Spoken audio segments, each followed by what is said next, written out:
And we're delighted to have with us in the studio Calliope Smith, who will be a soloist tonight in the Zigeunerweisen, the Gypsy Airs, Opus 20 by Pablo de Sarasate. Calliope, welcome to the studio. Thank you. Calliope, I want to talk to you a little bit about this piece that you're going to be playing, but first, I need to ask you, where are you from? I am from the San Francisco Bay Area. I see. And how did you find your way to Ohio tonight? I was playing in the Call Orchestra competition, and then the amazing Butler Philharmonic reached out to me to ask if I would want to play Zigeunerweisen with them, to which I, of course, said yes, and here I am, really excited to play. Now, you're 14 years old, and how old were you when you picked up the violin?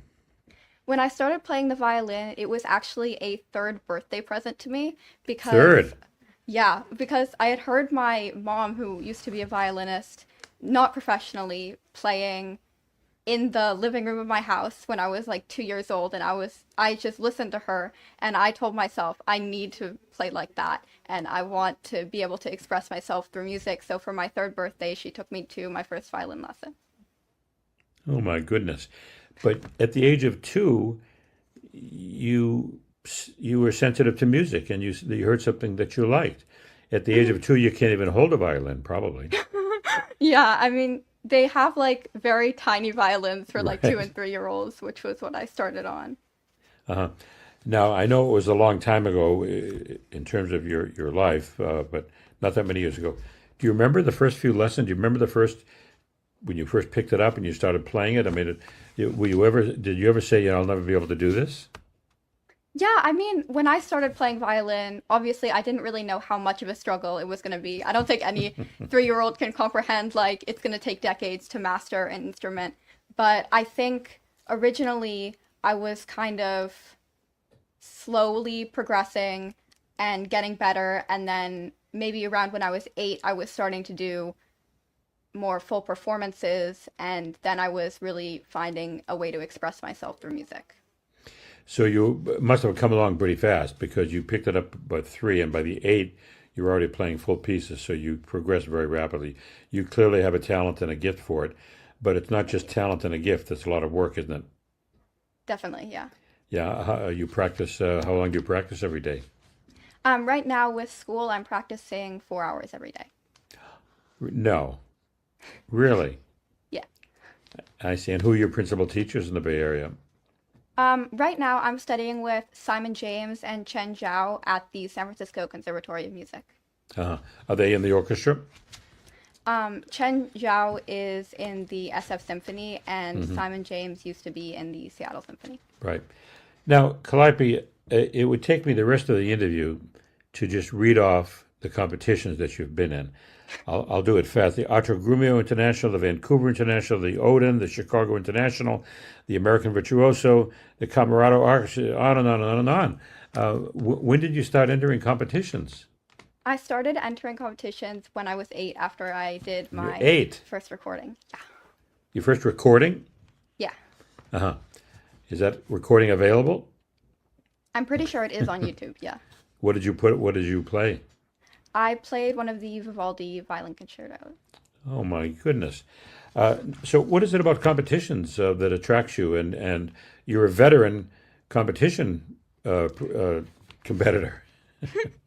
Yeah, I mean, I think it's a really good learning experience, especially because, when you're preparing for a competition or preparing for recording, you're under some pressure. And obviously, I can do a lot with violin just by having the passion and love for the instrument, but sometimes having a little bit of stress as well is helpful for my technical development. Right. Now, something has jumped out at me about your resume, and you're 14-year-old, but you recently have started championing the work of women composers, including Florence Price, Lily Boulanger, and Amy Beach, and others. That's really quite a remarkable thing you're doing, and why? Well, I feel like in history, women composers have been seriously underrepresented, as we can see with, like, obviously there was a bunch of sexism in earlier centuries or even decades in the 20th century.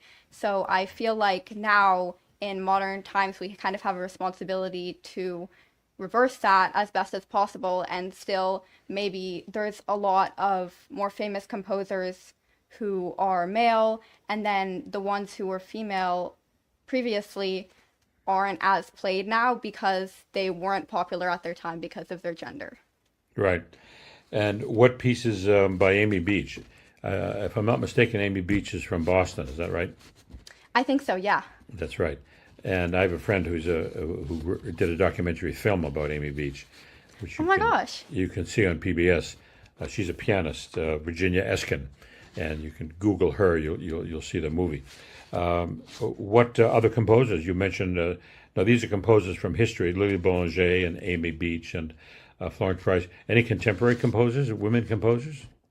I have not played many contemporary pieces, but I am actually looking into some more contemporary pieces, and I'm probably going to do one by a female composer in the future. Well, to me, it's quite remarkable that a young person such as yourself is decided to champion the work of women composers. You're absolutely right. I mean, they're women. For example, Robert Schumann's sister, or rather Mendelssohn's sister, didn't really get much urging to become a composer. I think Mozart's sister might have been a composer if she had been given the chance. You go on and on and on. So I'm just very amazed that you're doing this, and I wish you the best of that. Now, tell us a little bit about this piece. It's called Zigeunerweisen, which is Gypsy Airs, Opus 20, by the Spanish composer Pablo de Sarasate. Now, tonight you'll be performing that. Tell us a little bit about it and what attracts you to it and what we should be listening for.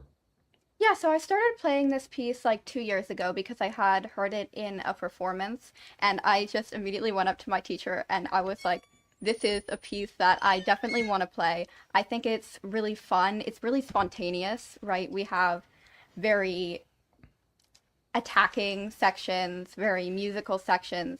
There's like, it starts very loud and soloistic, and there's a bunch of fast runs, and then it goes into this soft, delicate section before speeding back up again and ending very dramatically, which I feel like is really expressive and fun to play.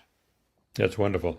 So let me ask you, you're backstage, you're with the conductor, the door is about to open, you're going to walk out, and what's running through your mind?